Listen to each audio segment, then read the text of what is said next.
For today's video, tignan nyo po hanggang dulo. Please watching hanggang dulo. Magluluto po tayo ng pansit gisado Pinoy style, kasi si madam nandito siya, gustong gusto niya po yung noodles. Ang pansit po ng Pilipino, gustong gusto niya po yan. Konti lang naman ang iluluto ko kasi ilan lang kami. Nag-i-slice ako ng breast chicken at saka igigisa na po natin ang ating mga ricado.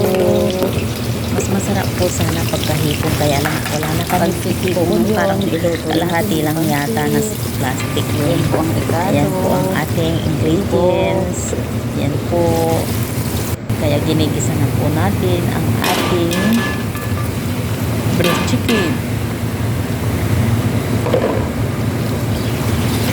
Nagpabili po ako ng soy sauce na iba kasi yung soy sauce ko dati hindi masarap.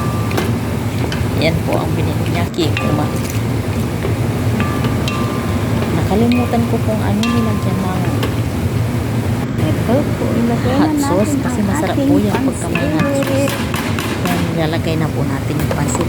Kaya lang po yung pansit, hinugasan ko, binabad ko po siya ng hindi ko siya binabad, parang 2 beses ko siya hinugasan kasi iba yan na pansit. Parang pansit canton ba, galing sa Qatar, hindi galing sa Pilipinas. Yan na po, luto na agad.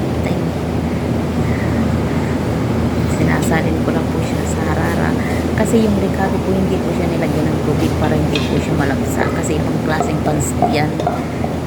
Hinugasan ko lang po yung pansit, tapos yung mga ricado niya ginisa ko lang, hindi ko siya kunting-kunti lang ang tinubig ko, hindi ko siya tinumigan na parang magluluto tayo ng pansit dyan na maraming sabaw. Yan po, hindi po yan. At saka yung onion limbs niya nilagay ko na lang po sa ibabaw, hindi ko na po yan niluto, basta nilagay ko na lang sa ibabaw.